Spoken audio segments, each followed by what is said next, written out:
It's been a long week. It's okay. We are only 10 minutes behind schedule.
Welcome back, Mighty Vandals, to Tubbs at the Club, the Idaho Vandals affiliate on the Big Sky Podcast Network.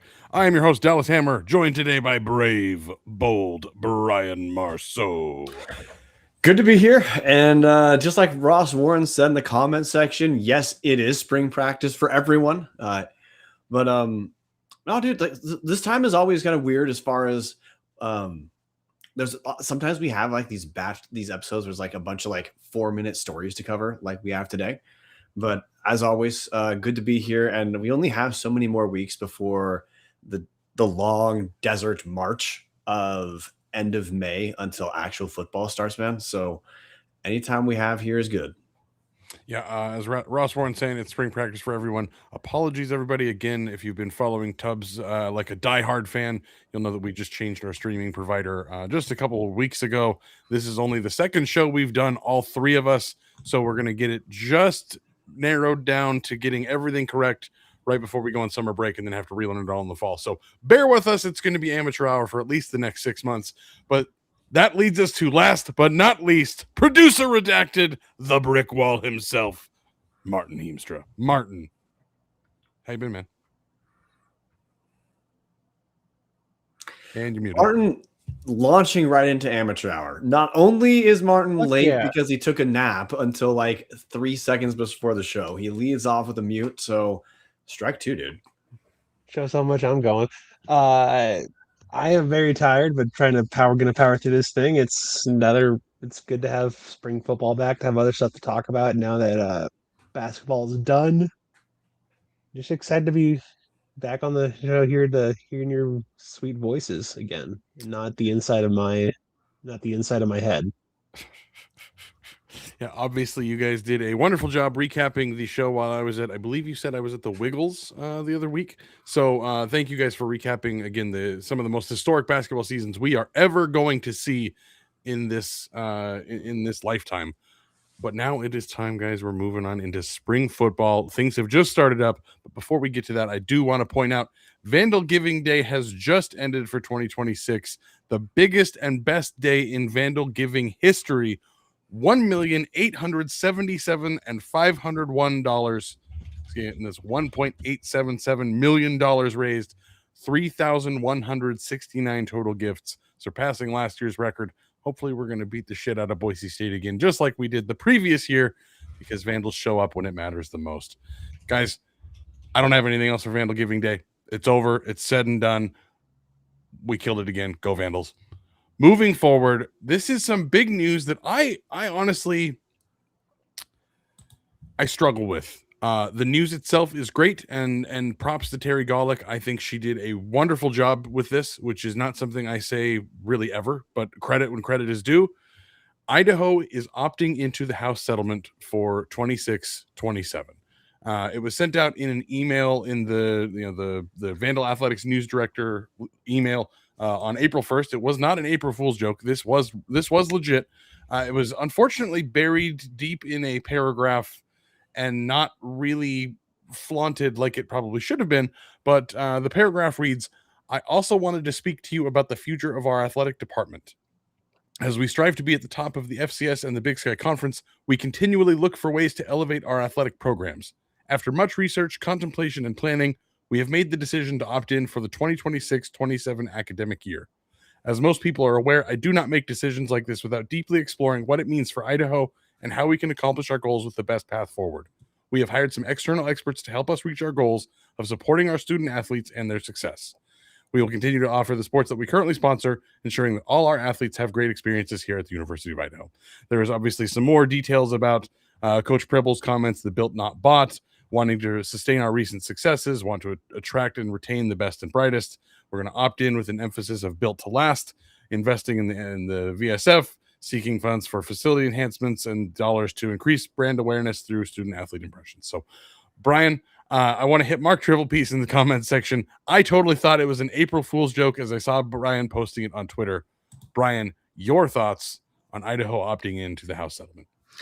Well, I think part of why Mark might have thought that was an April Fool's joke was because why was I the one who was the first to go public with this?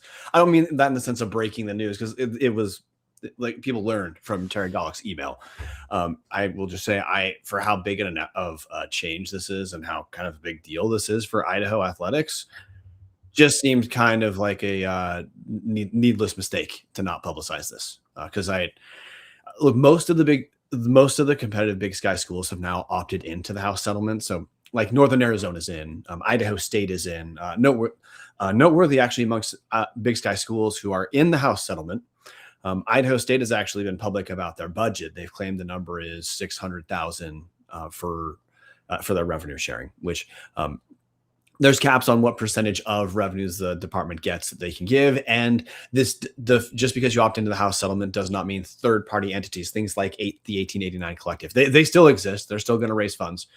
They're still going to be part of helping out to compensate athletes as well. So the big structural change for Idaho is the fact that the department itself can do the revenue sharing. But I thought I said on the show, Dallas, before when you were away watching the Wiggles, I thought Idaho had at max 1 year left to not opt in. Because I just think for a handful of reasons, one, just basic competitiveness of if the better schools are able to directly revenue share and do collectives, then Idaho needs to not be hanging around. They need to not, lock hips with the Eastern Washingtons of the Big Sky right now. They need to lock hips with the schools who are trying to either move up eventually or own the Big Sky right now. It doesn't matter what your lens is there.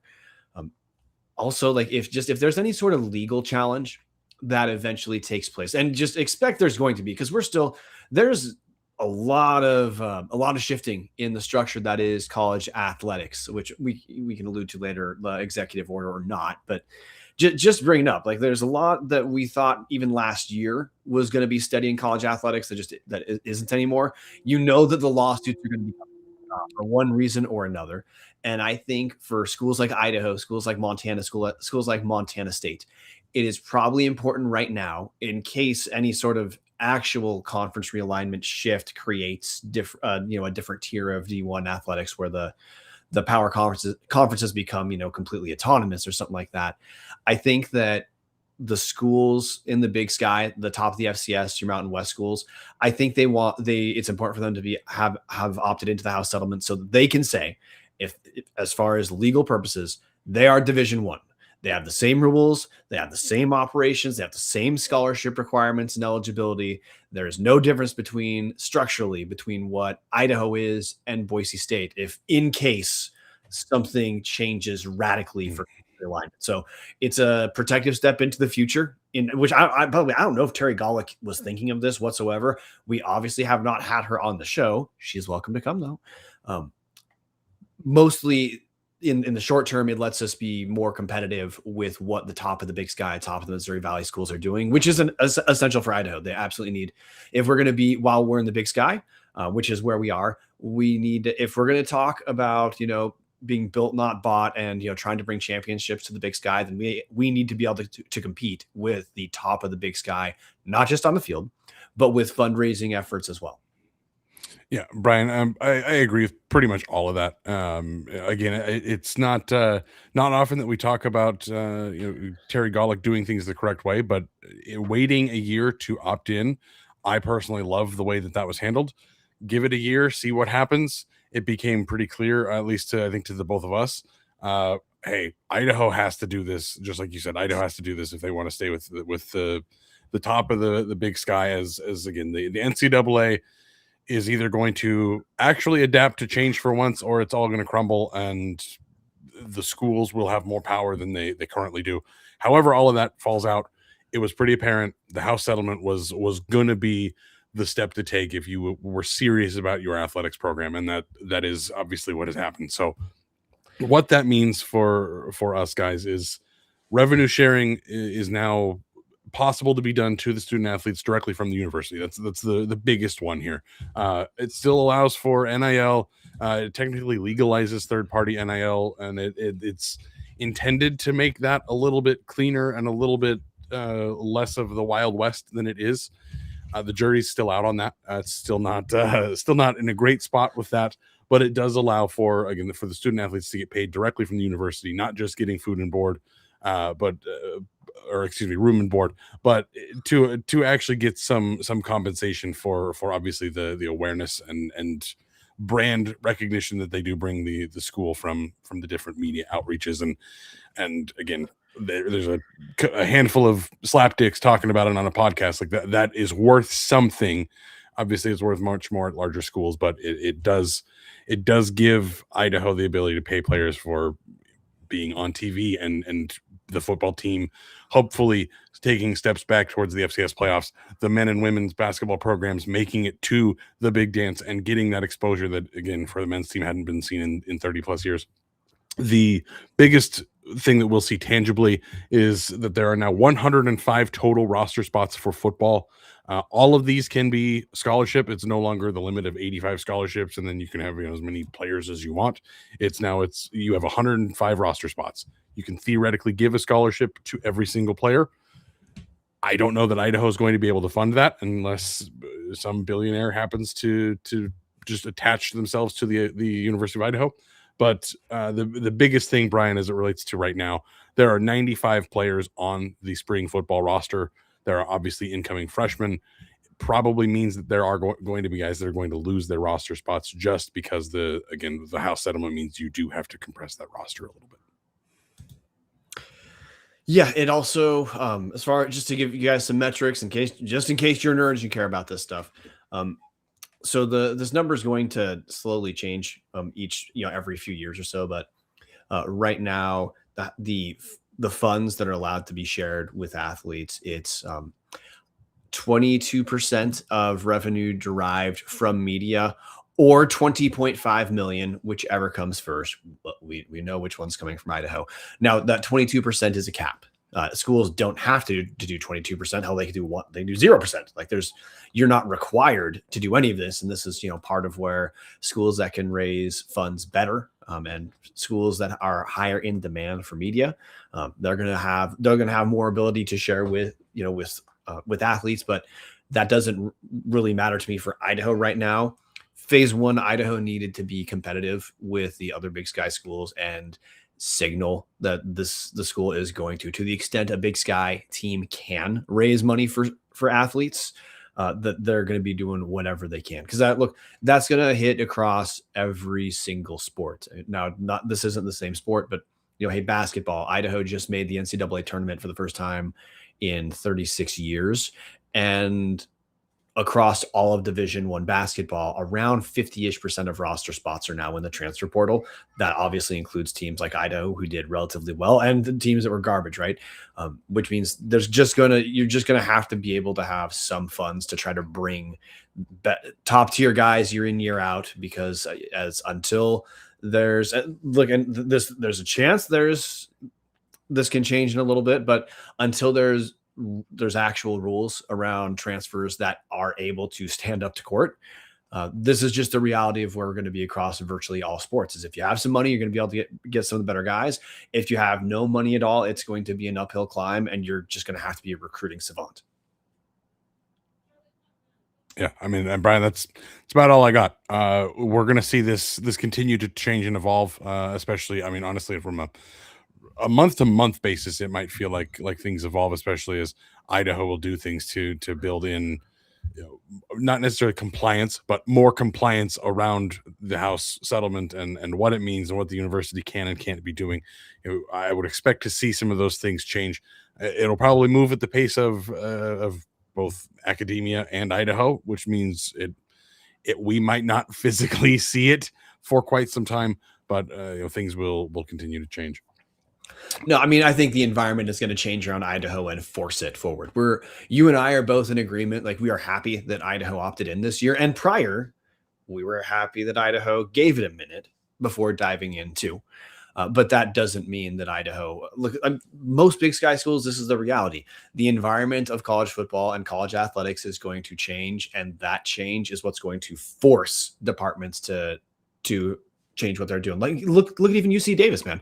UC Davis as an institution has a shit ton of money.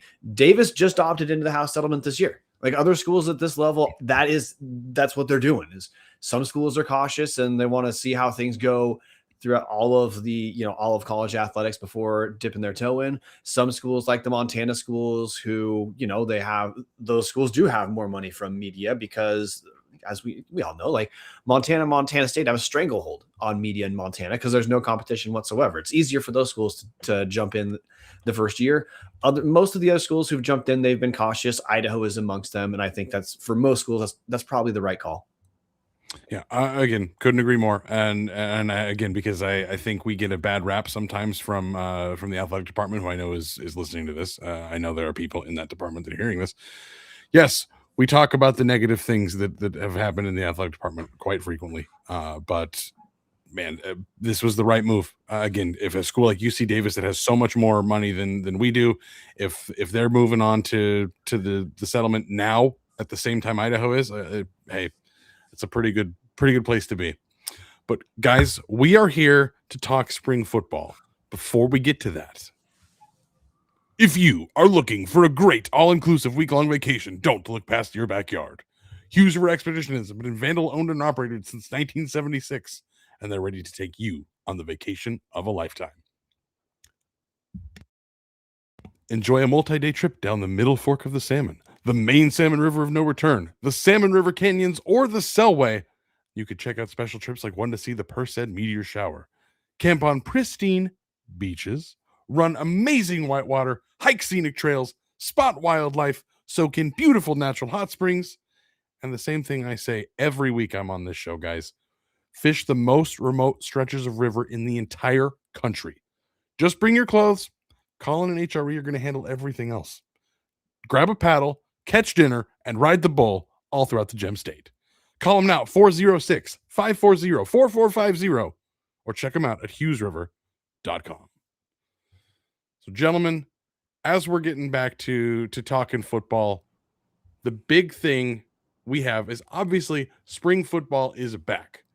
But first, we have another coaching change that happened just a week ago.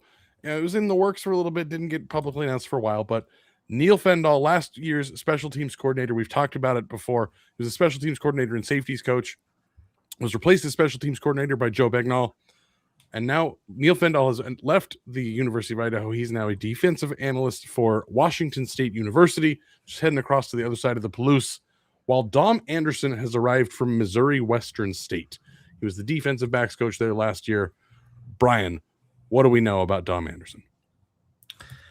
Well, before we talk about Dom Anderson, the first thing I want to bring up is we've said this has been kind of my take of the entire offseason is I feel like Thomas Ford has made a lot of great choices this offseason, taken the results of 2025 the way I would want him to take the results of 2025. This is not a Thomas Ford decision because Fendall left. There was no announcement of, a mutual separation, let's say. Fendall, it was WSU just announced Fendall came over. But I say that because at the end of the season, when we were talking about coaching changes, anyone who had a brain who was talking about coaching changes, we all knew Matt Linehan was gone because he was demoted midseason. But other than Matt Linehan out, the other big questions were like, okay, special teams has been a catastrophe, and the safeties has been a catastrophe. Well, Fendall was he was shit canned as the special teams coordinator. There's no other way around that. That's what happened, and in my mind, the right call. And now he's gone completely. So, I don't mean that as a put down to Fendall, but is there a single guy that you would want? Was there another single position, Dallas, that you were less confident in as a position coach than Fendall returning for safeties? No, I'm trying to rack my head through all of the pain of last year, and no. Safety was one I thought would be a pretty decent position based on the transfers in, and I know again Tommy McCormick, Vandal, great, no longer there, but based on the some of the returning experience that was there from the Eck regime and the transfers in, I thought safety was going to be a lot better than it was, and it seemed like it was honestly the weakest point of what wasn't a particularly strong secondary to begin with. Okay, so in short, you're okay with this. I will say it seemed like a really odd move for Fendall to go to become an analyst, because that's kind of like the lowest position on the totem pole that you can have as a coach. But whatever, that was his call. Fendall is no longer one of our guys. Glad to have him for a year, but also any headaches you thought were associated with him. Okay, well, those are gone too. So the new coach said, Dom Anderson. I'm intrigued by his background, man. He comes to Idaho from Missouri Western State, where he was defensive backs coach. That's a Division II school. From 2021 to 2024, he was the defensive coordinator at Division II Fayetteville State University. And while he was there, they won a conference championship in 2022 with a top 10 defense, gave up 17 points per game. And I mean, he's on to my knowledge, Dallas, he's on the young-ish side of his coaching career. Very much so. Yeah, he also was a running back at Wake Forest, right? Yeah, he graduated from Wake Forest in 2005. He signed as a running back out of high school, played running back, and then switched to defensive back his senior year. And that's obviously where a lot of his coaching experience has been on the defensive side of the ball. That's an interesting background, because if he's going to switch positions like that, he probably had to learn the position pretty damn well, pretty fast to be able to play at that level, which just is at a lot of coaches that are successful very often not NFL caliber, or basketball. They're very often not NBA all-star caliber coaches. It's guys who had to learn the game to hang on to the roster spot at whatever level they happen to finish out at. Brain dead example is let's look at Steve Kerr, Golden State Warriors. He was a role player in the NBA. Obviously means he was good, but if you're a role player in the NBA, you got to learn a lot to be able to hang on there. You're not getting by on athleticism. That's a pretty well understood phenomenon or situation for the coaches who actually become good coaches. So I'm just going to say it's really hard to say one position coach is going to radically change anything for Idaho. When we talk spring football, I think we're all in agreement. We feel pretty good about where the top assistant and of course who the head coach is for Idaho right now. But I see this as probably an upgrade. And I always like when Idaho can have a guy who's kind of overqualified for the position, as in this dude was the defensive coordinator at Division II. I tend to think if you have to have that kind of supervisory role as a coach, I think that does nothing but help you when you move up, even if you have to then move to just running a position group. It also, and schools like Idaho, this is always a reality. Internal promotion of coaches in the upcoming years is never a thing that for a fact will happen, but we also know coaching turnover takes place, and it's at the very least not a bad thing to have internal candidates who have the ability to who previously held those top assistant positions in the past. So is it changing my 100% outlook on Idaho heading into the fall? No, but am I taking this overwhelmingly as a step in the right direction? Yeah, absolutely. Yeah, for me, Bryan, it's seeing Idaho commit to continuing to find the same type of coach. It's certainly not every single coach falls into this metric, but it's a guy who's a little bit younger, who's on the rise, taking bigger and better jobs with each job he takes. His Division II defensive coordinator job is at Fayetteville State University, which is one of the lowest and worst Division II jobs you could have. It's in the CIAA. It's one of the lowest and least important Division II conferences. And then the job he had last year at Missouri Western State is in the I think it's the MIAA, which is one of the maybe not the Big Sky equivalent, but one of the conferences in Division II. So different position change, obviously, but taking the step up and getting into a bigger conference, and then obviously stepping up to FCS football, having started as again a grad assistant at Wake Forest, ended up being a high school head coach, then college position coach, college defensive coordinator, another college defensive coordinator, and getting higher up the ladder each time, rather than we've talked about it at length. The Brent Pease style of, hey, I was once the offensive coordinator at Florida, and now I've trickled down to being, whatever his title is now at Montana.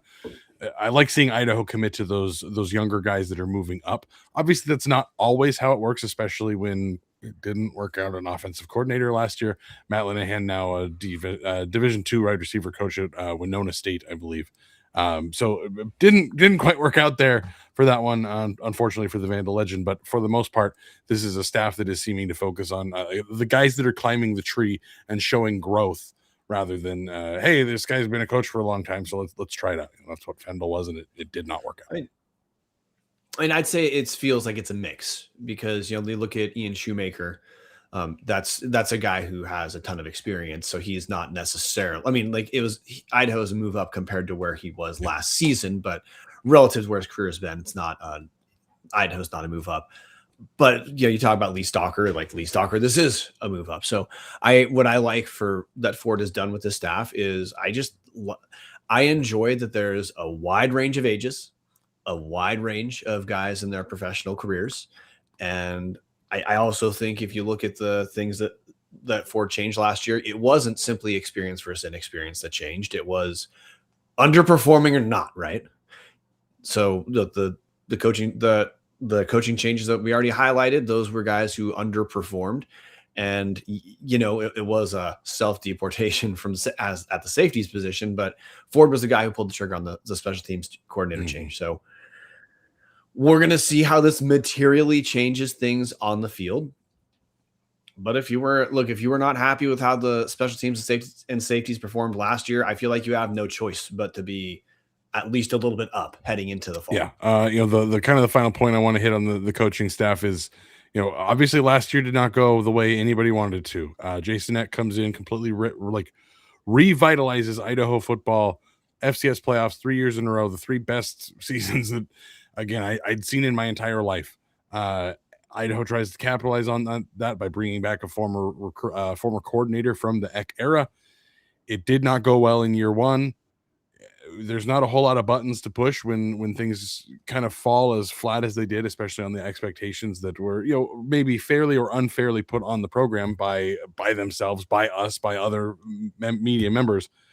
You don't get to push the reset button on all of the coaching staff very, very much. And brand new offensive coordinator, brand new defensive coordinator. Now he left for a promotion, but brand new special teams coordinator. Both the offense and special teams coordinators have essentially left for demotions or been demoted because of the performance on the field. So you don't get to push that button a lot. When you do push that button, you got to get it right. And so far, again, we are 4 practices into spring football. If you're listening to this Thursday morning after about 9 a.m., 5 practices into spring football, but this is make or break time, and I think Thomas Ford knows that. So, gentlemen, again, as we're getting into spring football, we are through the first full week of spring football. Again, they practice Tuesdays, Thursdays, Saturdays. So last week had practice on Tuesday and Thursday, and then first padded practice on Saturday. The man in Moscow himself, Marten Heemstra, was there. And then, again, practice 4 was yesterday. Practice 5, if you're listening to this live, is tomorrow morning in about 12 hours. If you're listening to this on podcast services, it's probably already happened. You can go check out the Vandal Athletics YouTube page to get a little bit more information. Also, the Vandal Football Twitter account posts a little bit of stuff. But for the most part, if you're looking to get caught up on spring football, this is the place.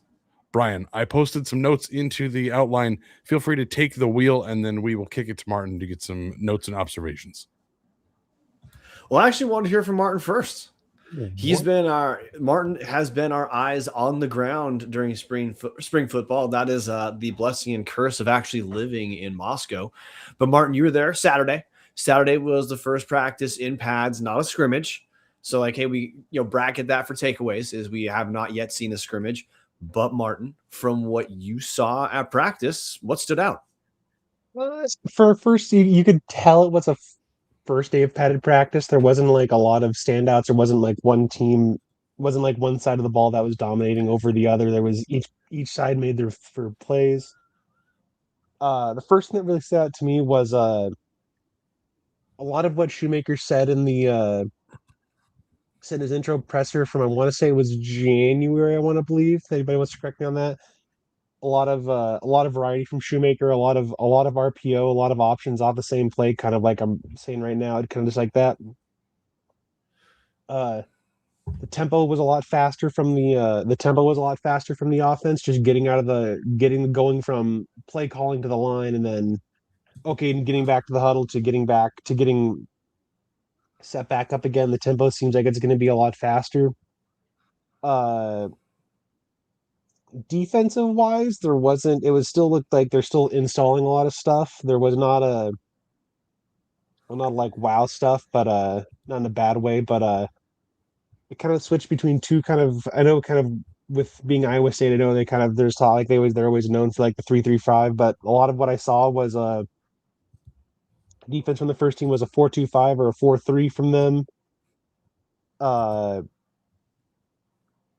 Other than that, it was nice to watch practice back. A lot of flying around, not a lot of fighting, which I've seen before. A lot of first padded practice stuff. Everybody seemed to be it seemed like just a lot of fun time at practice. One question for you, I just want to ask about newcomers who are present. And I know some of this, watching spring practice, if you've ever been to spring practice, this actually can be hard to tell sometimes who exactly is back if you don't have the roster to reference, because the jerseys don't always have the actual numbers that the guys you're playing with. Is Kenny Golston on campus? I don't believe so, not yet. Okay. I know the JUCO running backs are believe most of the JUCO running backs they signed are there. Just right now, DeMonte Bias and Ferrari Williams. Ferrari Miller. Yeah, they're both there. I believe so. Yeah, Golson is not there yet. I think he's still finishing up high school. Okay. For what it's worth, the spring prospectus lists 4 freshmen that have made it for spring. Kenny Golston is listed as one of them, but again, with high school and deadlines and whatnot, who knows? I don't know. between some having semesters, some having quarters, some having halves. I don't know the setup of all of these schools, but for what it's worth, the spring prospectus lists Ocean Tauva, Nui Myers, Kenny Golston, and Blitz McCarty as freshmen that have made it in.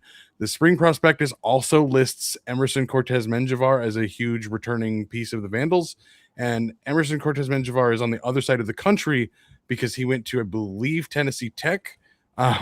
Did not stay with Idaho, so grain of salt on the prospectus there.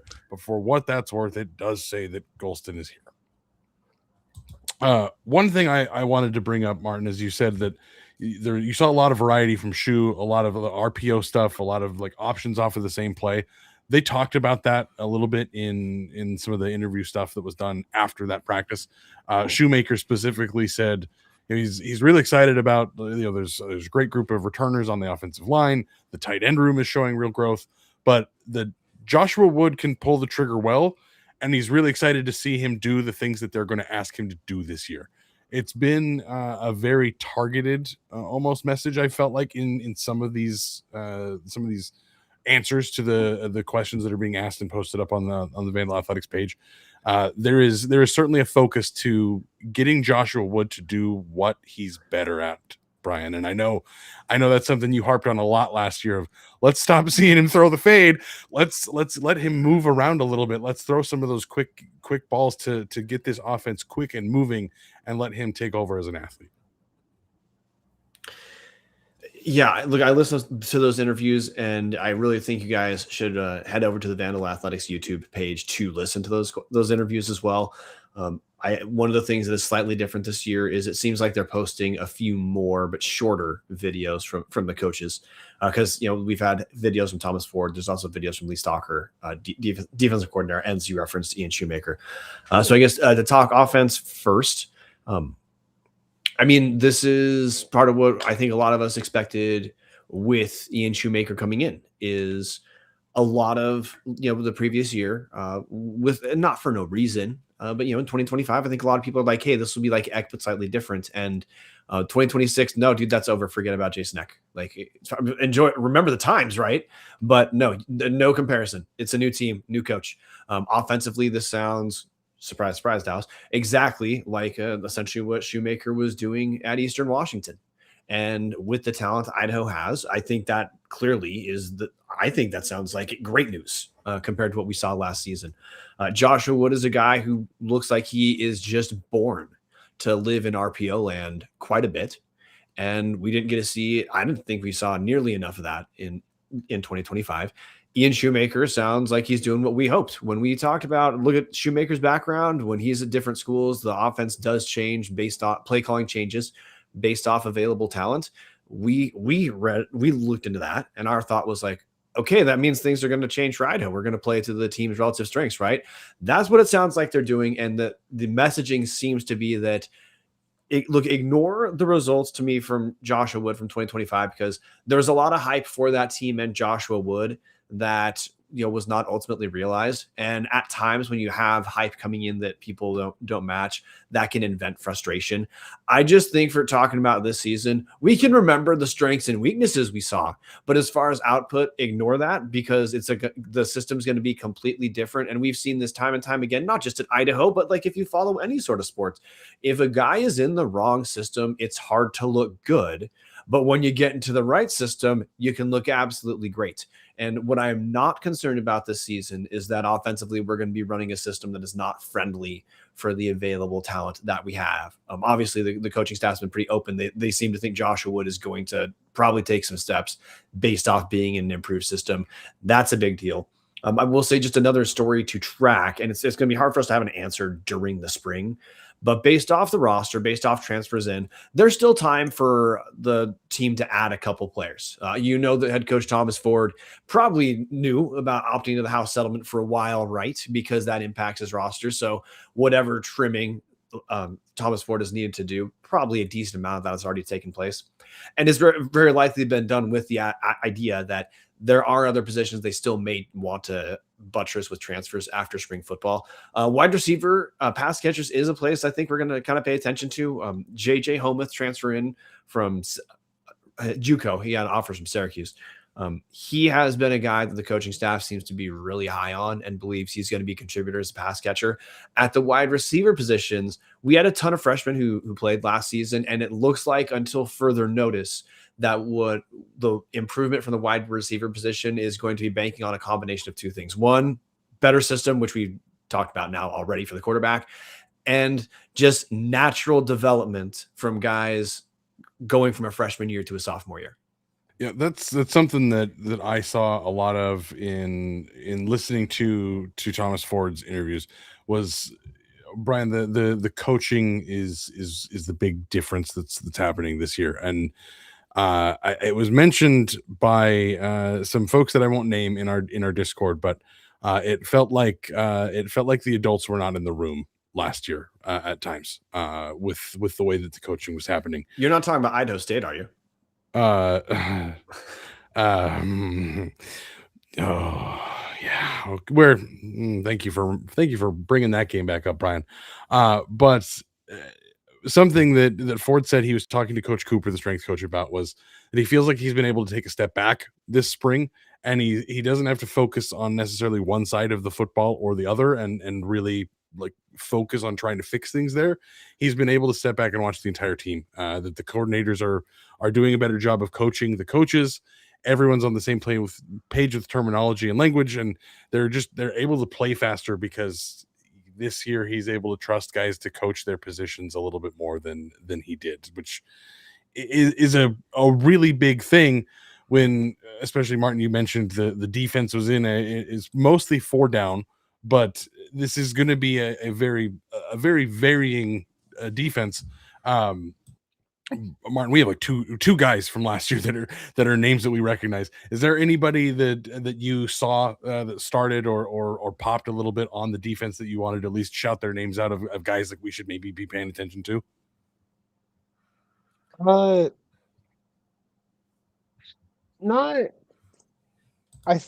really. Like, I feel like the D, like, kind of just going through position wise. I think the spot that I think maybe like real like return that's probably gonna, most people are probably gonna watch is Cruz Hepburn, just based off of just he's kind of like the only one that was getting a lot of reps with the ones on defense at linebacker. Other one people might know is I think it's Khalid Rawls, the DB, the JUCO DB they signed from Mississippi last year. I don't think he redshirted last year. Yeah, he redshirted. I think he's kind of one that we watch out for as well, along with Zach Wistig from Portland, from top 5 Portland State. He'll be another one kind of returning, but it's going to be a lot of newer people on defense, but it's not going to be a huge drop off, I think. Bryan, any thoughts on the defense? I know we talked about it a lot last year of the complexity of the Denison defense was something that was lauded a lot at the beginning of spring and then into the beginning of the fall. And obviously we saw things going really well for a first few games, and then the defense kind of just fell off a cliff and became very stuck in the three man territory. Or excuse me, 3 down man territory. No matter what it is on the field, we're going to go 3 man on the line.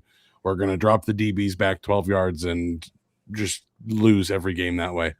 Your thoughts on the changes we're seeing in the defense so far? Yeah, I'm not trying to be like milquetoast on this, but look, we saw this with Montana last year, and Montana had, a veteran DC return into the school, or you're holding things down there.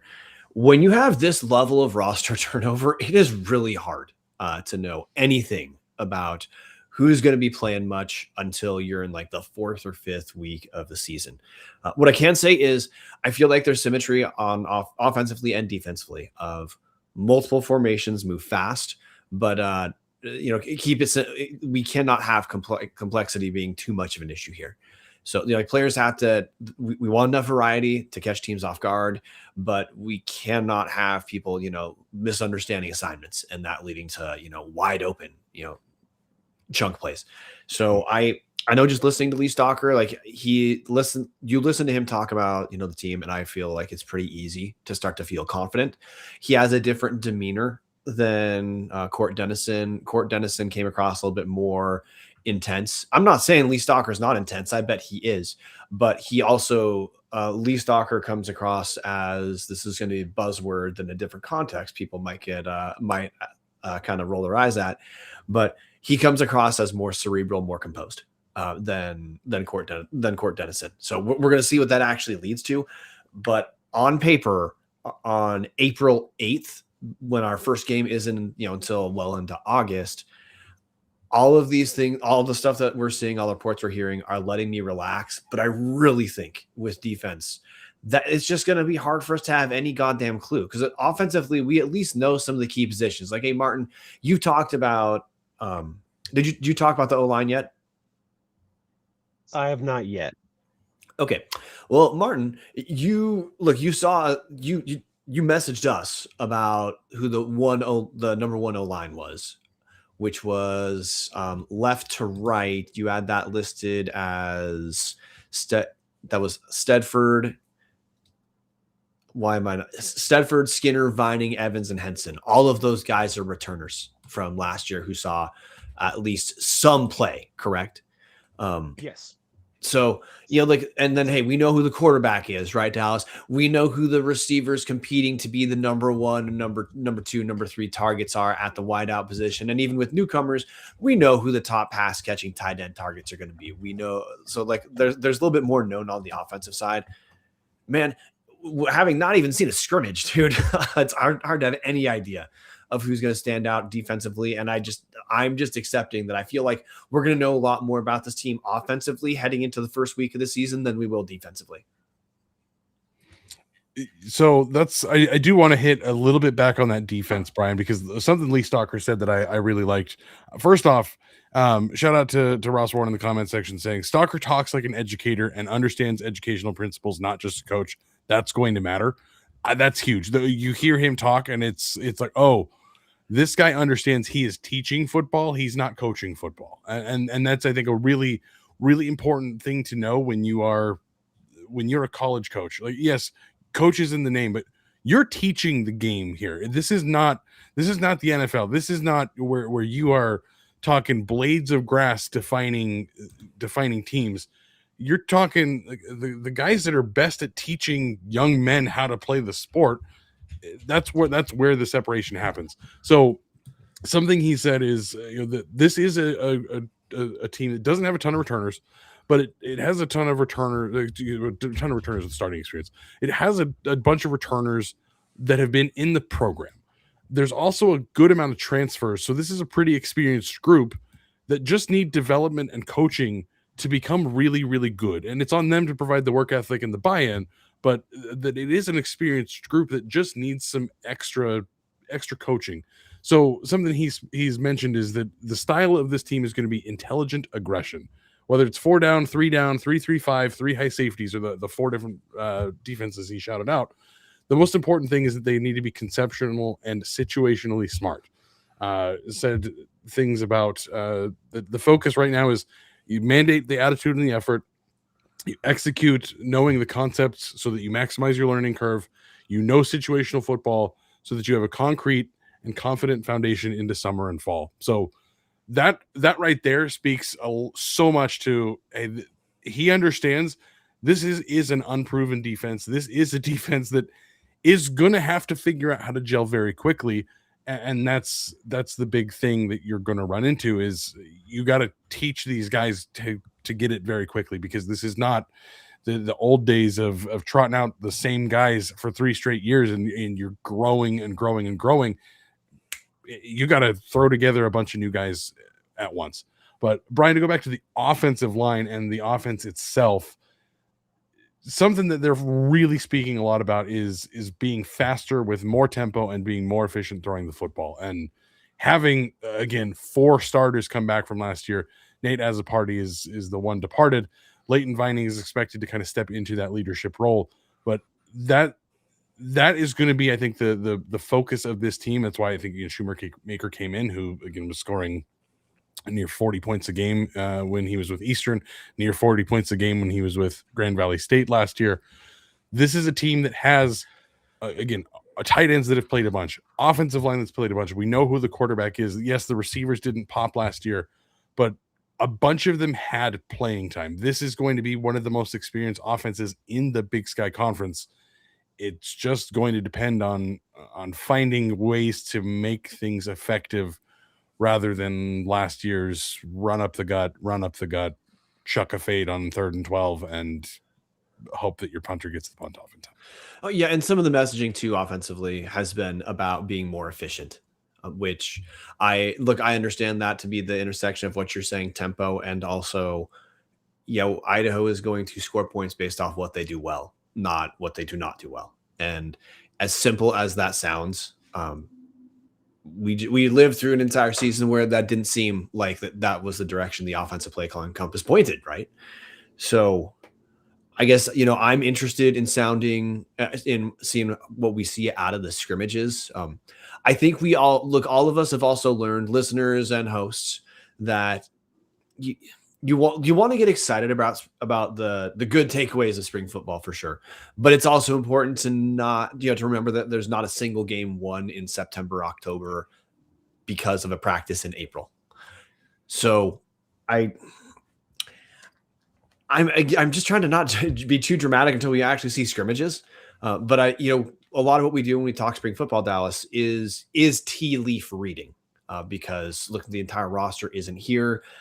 And the roster that's here, like this is this in theory is the least cohesive they're going to be the entire time, because for a lot of these guys, these are their first practices with the team, or it's certainly the first practice with the 2026 team as a whole, the way it is today together.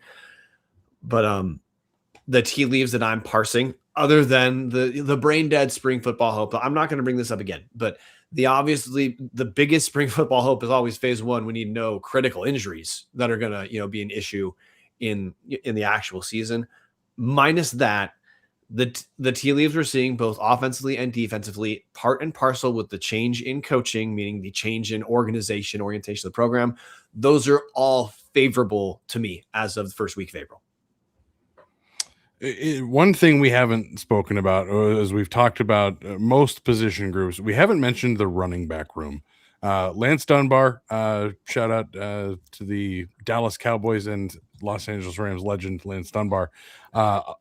First job as a position coach, didn't go obviously particularly well. The running back room was pretty rough last year. Eli Cummings was decent when he was healthy. Art Williams looked great and then got hurt. Nate Thomas was very obviously limited on the pitch count and just never saw a ton of pop there. Marten, you've been to practice. Who's kind of the running back one in the house right now, and what have you seen out of that group? Yeah, so right now, like kind of like Bryan, kind of we talked about, like it's still very early in spring ball. Art was not suited in practice on Saturday, and I'm gonna assume he's probably, given what he had injured, given the injury he had, probably not going to be playing much this spring. You'd think.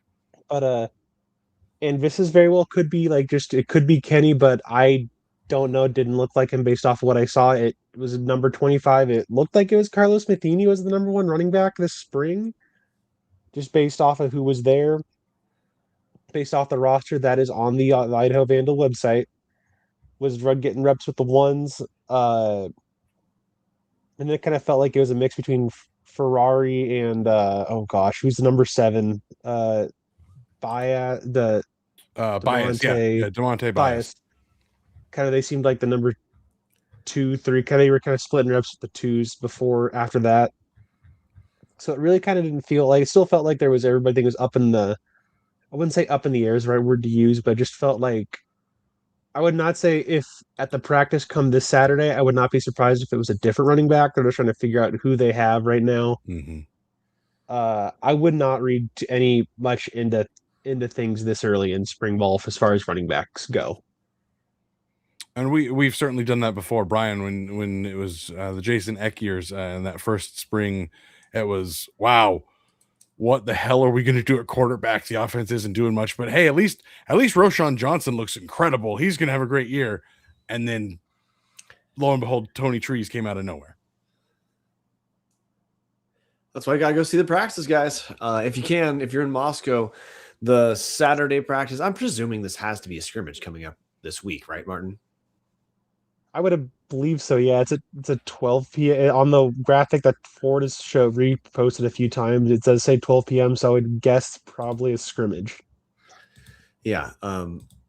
Marten, hopefully you'll be able to be there. But that's really what I'm kind of waiting to see takeaways from actual scrimmages before feeling strongly one way or another.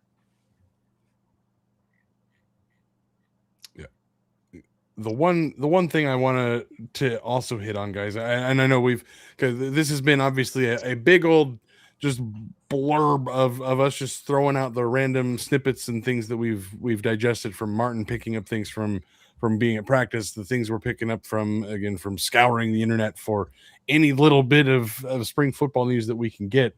Is again, we keep talking about the more tempo, the more efficient throwing the football, like the pretty obvious stuff. But I also wanted to point out that Joshua Wood, it's sounding like he's getting more of the pre-snap picture than he got before. A lot of years or a lot of games, it felt like the play was being called, and then there was no real adjustment to what the defense was doing. It was just the play caller was just throwing things at the wall to see what was going to stick. I know Nick Davis loved it when I said it felt like Idaho had a playbook of 1,000 plays and just didn't have any rhyme or reason to what they were doing with them.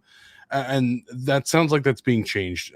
Thomas Ford said in his most recent interview that was posted on Van Athletics that not only is Joshua seeing like more command with the football, but he's seeing the pre-snap picture better, and he's a lot more comfortable in the offense. And then Joshua Wood, who won the battle axe as the leader of the day, had said that they are really focusing on trying to get those little details down.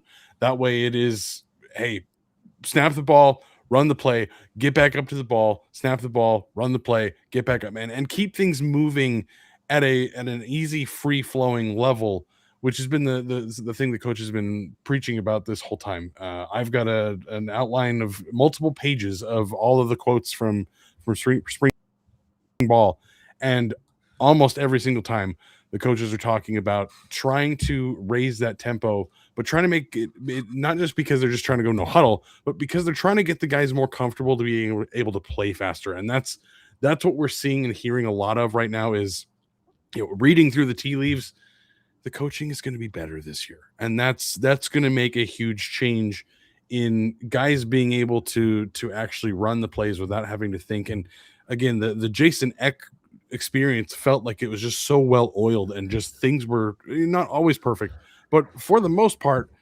things were just kind of humming in most games. And Idaho just never felt like that last year. There was never any time that things were actually connected.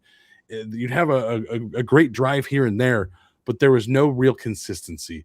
And so I want to cap that off with Line of Fire 95 saying Shoemaker Wood is hopefully a massive jump from last year.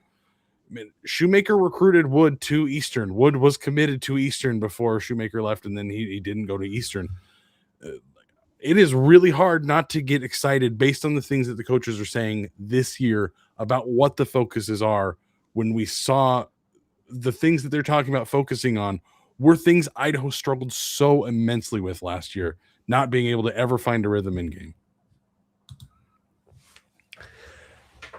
I don't have much to add, man. I mean, that's all we're hoping that we're looking at for this next season is, we know things change with coaches, and just thing I'm trying to keep in mind too, because I think, hey, Marten was clear. Don't take too many takeaways from Carlos Matheny being the number one running back. I heard that, and no put down to Matheny, but last year he didn't exactly explode. But the other thing I'm trying to keep in mind is, with system changing, meaning play calling changing, there will undoubtedly, if things work out this year, there will be some guys who make improvements that you probably didn't see it coming based off of the tape from 2025. So again, buckle up, and we'll be here next week to talk more about takeaways from spring practice. It's also, I guess, having a scrimmage to get into for spring practice. I'm just speaking for myself right now, because of how fun and how long, for once, basketball season was. It And then, of course, the turnaround from a good basketball season. We've for years and years had like, hey, basketball is not very good, like good for women, but not very good for men. And then we were kind of happy to pivot away from basketball into spring football. This is like the first time in forever where it's been like, hey, we actually had like a really high end basketball season. So now we have a pivot into spring football off of, a disappointing 2025. I think that there'll be a good amount of listeners and just people like myself who, once we actually can have a scrimmage to talk about, that's where it starts to become a little more easy to say, okay, we're obviously not going to see everything in the first scrimmage, right? We know like there's going to be guys who are the first string in scrimmage who we think might be big, who are not going to be as big in the season. But then there's going to be guys who pop that we just didn't know that off of the first scrimmage too. That's kind of where I'm laser focused right now. I want to hit one last thing. I saw a comment from Tom Kendall 92. Pope was doing most of the kicking. I do not know who is currently looking like they're the leader in the kicking clubhouse, Tom. But Thomas Ford did say in his press conference after the practice on Saturday, he did say special teams will have a completely different attitude this year. Coach Bagnall is very fiery. He's got a lot of energy, and the mentality on special teams is going to be much more attack focused this year. So. For anybody concerned about the special teams, which should probably be anybody that watched Idaho football last year, again, things have been changed there to hopefully bring it back to what it was when Thomas Ford was here, a handful of years ago. Bagnall was his assistant when he was the special teams coordinator here. So trying to get back to that really fiery, excited, blowing guys up and making huge plays on special teams that we haven't seen since the final season of Giovanni McCoy in X second year. McCoy was obviously not a special teamer, but frame of reference for folks, that was the last time Idaho special teams was truly excellent. They were fine in X final year, and then they were pretty much just terrible last year. But gentlemen, we are over the hour mark. It is so nice to be back talking football with you guys. We will be back sometime here in the near future. I don't know if we're doing it next week or the following week. It depends on how much we glean out of the spring practices here. But we will be back shortly. I do have to give one last shout out to patreon.com/Tubs at the Club. Come join us on the Only Tubs Discord, the best place to talk Vandal sports. Even here, while we're doing this right now, the university talk thread is popping off. The general thread has some new messages in it. The Idaho football, the women's basketball. There are threads for just about everything you could possibly think of. Costs less than a cup of coffee to join. It's on the screen right now. If you're watching it, you can just scan that QR code. If you're listening, patreon.com/Tubs at the Club. Come hang out with us and the thousands of people that I like to think are in our Discord. It's definitely not that, but it certainly feels like that some days, especially on game threads when they are exploding. Bryan, Marten, any final thoughts before we adjourn? No, man, just nice to be back. We've got a few, we have a handful of episodes between now and into May before we take our break. So, I mean, this is what we have football wise until we get to that along. I know people like summer for obvious other reasons, but in the sports world, it's just a desert to me. So enjoy what we have while we got it, man. Yeah, I got nothing else. It's just fun to be back talking football. With that said, thank you, Line of Fire 95, for the nice words being dropped in the YouTube comments there. Thank you guys for hanging out with us. We will be back covering spring football as hopefully your home of spring football coverage for at least the next 6 weeks or so, 5 weeks, give or take, however many episodes we do post spring game. But with that said, thank you all. And go Vandals. Go Vandals. Go Vandals.